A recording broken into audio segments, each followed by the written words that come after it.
Hello everyone. इस video में हम पढ़ेंगे इन्फ्लामेशन। सबसे पहले इन्फ्लामेशन ये लिविंग टिश्यू का रिएक्शन होता है टूवर्ड्स इंजरी। अगर बॉडी में कहीं पे किसी टिश्यू में इंजरी हो जाए, इन्फेक्शन की वजह से, टॉक्सिन की वजह से या फिजिकल ट्रॉमा की वजह से अगर इंजरी हो जाती है तो उसके रिस्पॉन्स में उसको हील करने के लिए उस जगह में, उस एरिया में इन्फ्लामेशन होती है। इन्फ्लामेशन में सबसे पहले जो काज ऑफ इंजरी होता है, जो सेल इंजरी का काज होता है, वो रिमूव किया जाता है, उसको एलिमिनेट करते हैं। देन जो डैमेज सेल्स हैं या नेक्रोटिक सेल्स हैं उनको रिमूव किया जाता है। देन जो रिपेयरिंग का प्रोसेस है वो स्टार्ट होता है इन्फ्लामेशन में।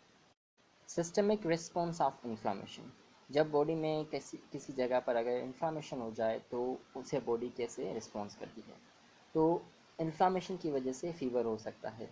वो होता है कुछ इन्फ्लामेटरी मीडिएटर की वजह से, जैसे इंटरल्यूकॉन 1, इंटरल्यूकॉन 6, TNF, प्रोस्टाग्लैंडिन या पायरोजिन्स, इनकी वजह से फीवर हो जाता है।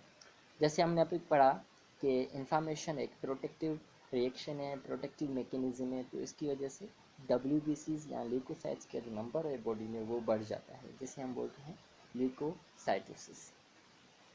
उसके साथ जो मोनोन्यूक्लियर फेगोसाइट्स हैं, फेगोसाइट्स सेल्स हैं, उनकी प्रोलिफरेशन होती है और उनका भी नंबर बढ़ जाता है। और जो लिम्फ नोड है उनकी स्वेलिंग होती है या स्प्लीन की इनलार्जमेंट हो जाती है इन्फ्लामेशन की वजह से।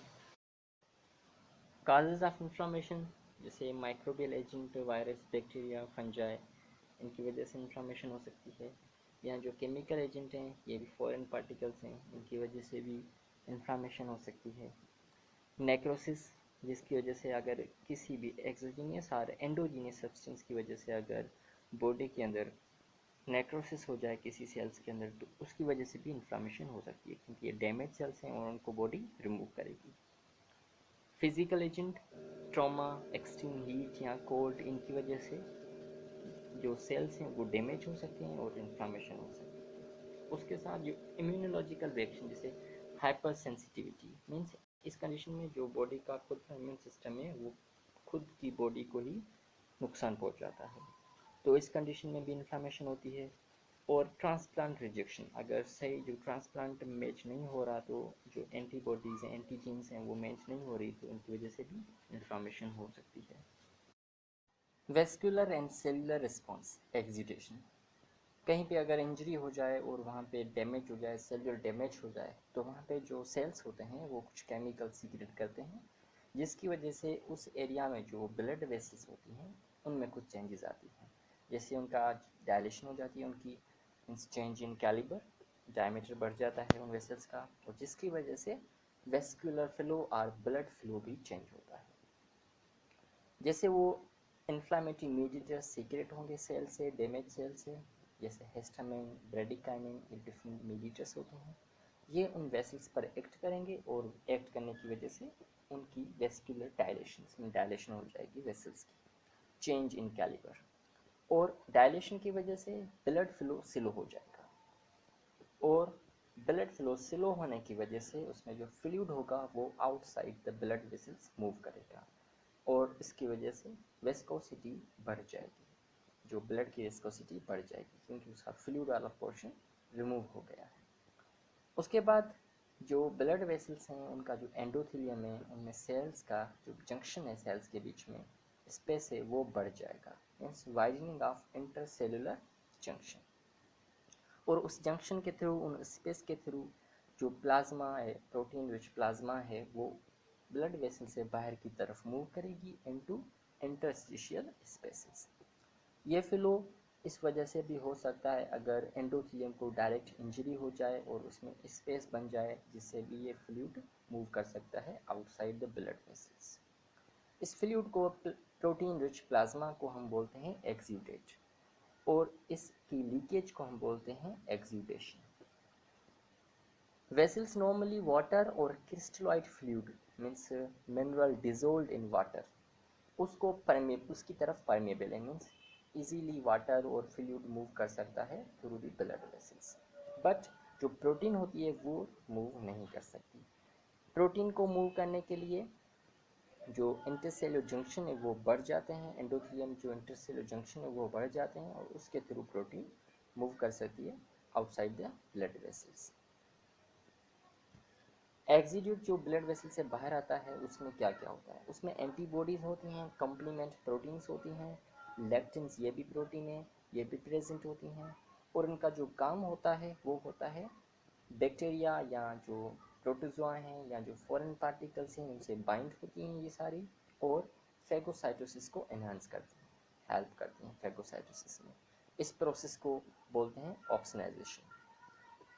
उसके साथ एक्जीड्यूट में इंटरफेरॉन्स भी होते हैं और ये एंटीवायरल एजेंट हैं। फाइब्रिनोजिन भी होती हैं, फाइब्रिनोजिन पहले कन्वर्ट होती हैं फाइब्रिन में, और ये सीमेंटिंग मटेरियल प्रोवाइड करती हैं जहाँ पे जो डैमेज और सीवियर टिश्यू है उसको यूनाइट करती हैं।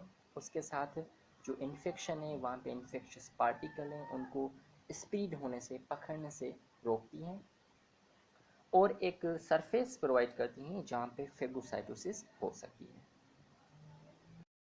आफ्टर एक्सट्रावाइसेशन मीन्स जो WBCs हैं वो वेसल से बाहर आए गए हैं, अब वो माइग्रेट करेंगे to the site of injury, और ये जो मूवमेंट होगी ये होगी एमोबॉइड मूवमेंट, और ये एक रिस्पॉन्स होगा। इस रिस्पॉन्स को हम बोलेंगे रिस्पॉन्स टू केमिकल सिग्नल्स, और इसको हम बोलेंगे कीमोटैक्सिस। और ये केमिकल सिग्नल्स कैसे हो सकते हैं, या तो ये एक्सोजीनियस हो सकते हैं, मीन्स जो फॉरेन पार्टिकल्स हैं जैसे बैक्टीरिया उनकी एंटीजीन्स उसके रिस्पॉन्स में ल्यूकोसाइट्स ट्रेवल करेंगे उस साइट पर, या एंडोजीनियस जैसे जो कम्प्लीमेंट प्रोटीन्स हैं या leukotrienes B4 cytokine such as chemokine interleukin 8, इनकी रिस्पॉन्स में वो ल्यूकोसाइट्स या WBCs साइट ऑफ इंजरी पर आएंगे, और इस प्रोसेस को हम बोलेंगे chemotaxis, means movement in response to chemical signals. उसके बाद होगी फेगोसाइटोसिस। फेगोसाइटोसिस एक मल्टी स्टेज प्रोसेस है, मीन्स इसमें डिफरेंट प्रोसेस इन्वॉल्व होते हैं। जैसे आपको पता है कोई भी अगर फॉरेन पार्टिकल अगर बॉडी में एंटर होता है उसकी एंटीजन अपनी बॉडी से मैच नहीं करती, उसके रिस्पॉन्स में एंटीबॉडीज बनती है, और जैसे ही बॉडी रिकॉग्नाइज करेगी कि ये पार्टिकल फॉरेन है तो उसके अगेंस्ट एंटीबॉडीज बन जाएंगी और वो अटैच हो जाएगी उस पार्टिकल से। तो पहले रिकॉग्नाइजेशन होगी और देन उसकी अटैचमेंट होगी एंटीबॉडीज की। अटैचमेंट के बाद फेगोसाइट्स जो होंगे वो उनको एनगल्फ कर लेंगे, जो फॉरेन पार्टिकल्स होंगे उनको एनगल्फ कर लेंगे। उसके बाद होगी जो पार्टिकल एनगल्फ हो गए हैं, जैसे फॉरेन पार्टिकल एनगल्फ हो गए हैं, उनकी किलिंग होगी और डिग्रेडेशन मीन्स डाइजेशन होगी विद हेल्प ऑफ कुछ रिएक्टिव ऑक्सीजन इंटरमीडिएट केमिकल्स होते हैं या जो एंजाइम होते हैं ल्यूकोसाइट ग्रेन्यूल्स में, उनकी हेल्प से उनकी डाइजेशन और डिग्रेडेशन होगी जो फॉरेन पार्टिकल्स हैं उनकी। 5 cardinal science of inflammation means जहाँ पे इन्फ्लामेशन होगी वहाँ पे ये साइंस प्रेजेंट होंगी।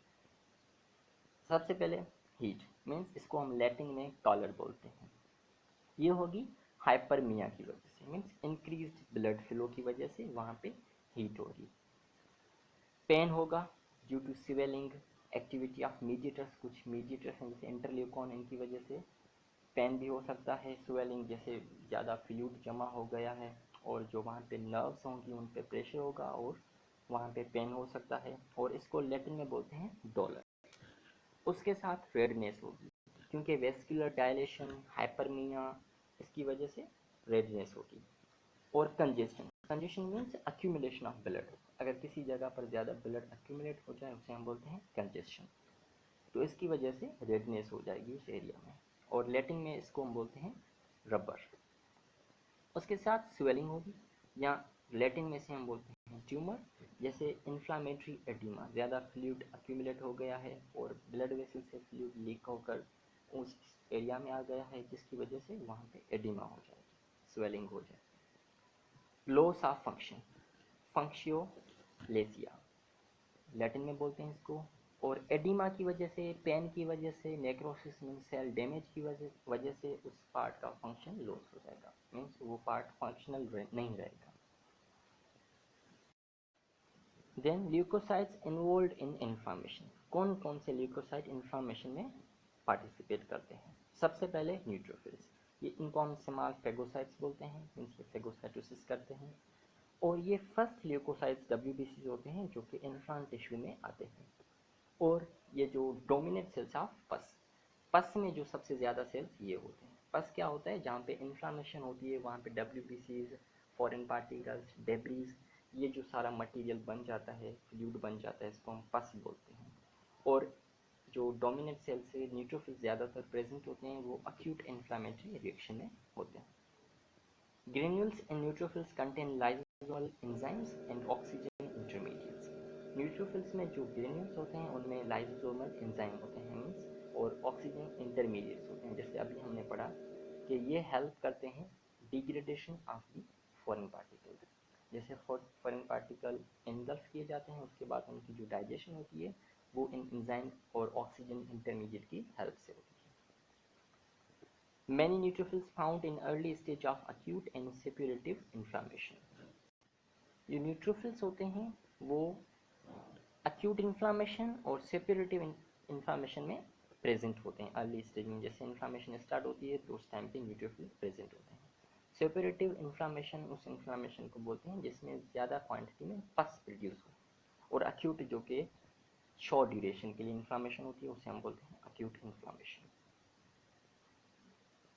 उसके साथ मैक्रोफेजेस होते हैं। मैक्रो मीन्स बिग, ये बड़े फेगोसाइट्स होते हैं और ये ड्राइव्ड होते हैं मीन्स जो ब्लड में मोनोसाइट्स होते हैं वो चेंज होते हैं मैक्रोफेजेस में।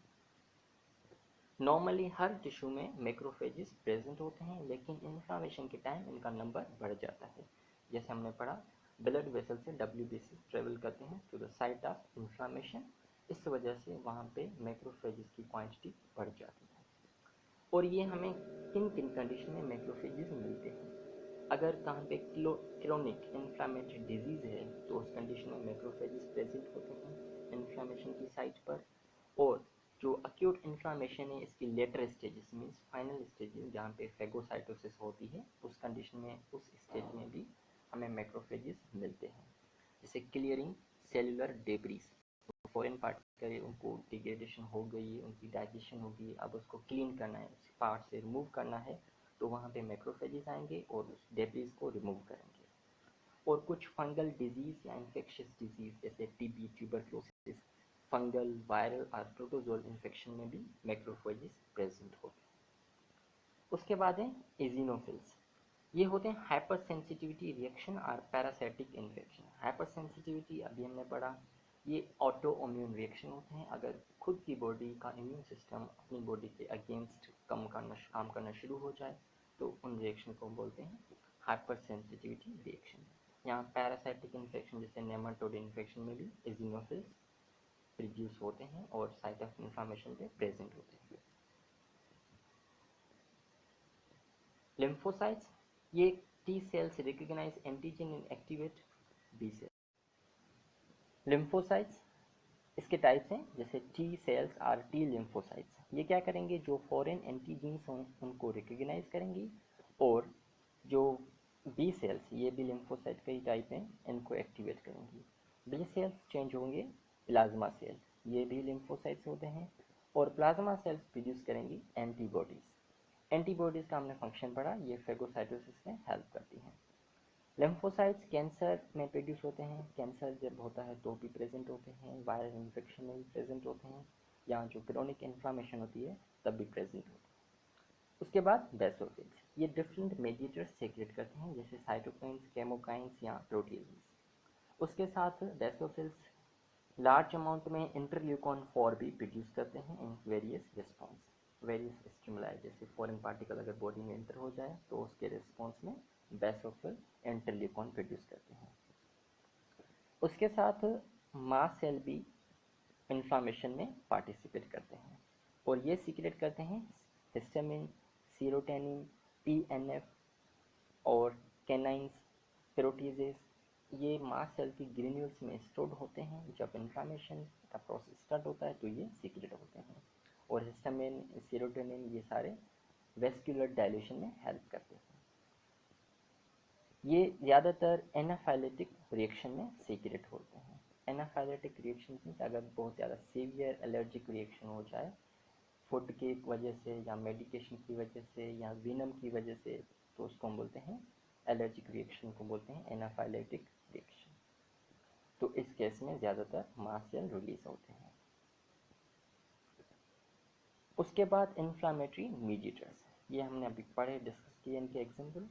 अब ये होते क्या हैं, ये केमिकल मैसेंजर होते हैं जो ब्लड वेसल्स पे एक्ट करते हैं और इंफ्लामेटरी प्रोसेस को स्टार्ट करते हैं और उसको प्रोमेट करते हैं, मेंटेन रखते हैं।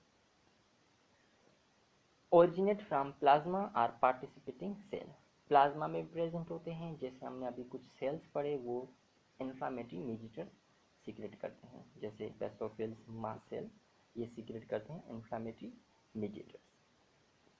Activity of most mediators is depend upon their binding to the target cells which release further inflammatory agents. ये मीन्स एक्शन कैसे करते हैं, मीडिएटर्स रिलीज होते हैं और ये पर्टिकुलर टारगेट सेल को बाइंड हो जाते हैं और वो बाइंडिंग सेल फर्दर कुछ मीडिएटर सीक्रेट करता है और इन्फ्लामेशन को प्रोमोट करता है। सेलुलर मीडिएटर्स मीन्स जो सेल प्रोड्यूस करते हैं, जैसे हिस्टामिन, सेरोटोनिन, ल्यूकोट्राइन्स या प्रोस्टाग्लैंडिन, ये कुछ मीडिएटर्स हैं जो सेल प्रोड्यूस करते हैं। और ह्यूमरल मीडिएटर्स मीन्स जो कि फ्लूइड पार्ट और प्लाज्मा में प्रेजेंट होते हैं, जैसे कंप्लीमेंट प्रोटीन्स। Thank you.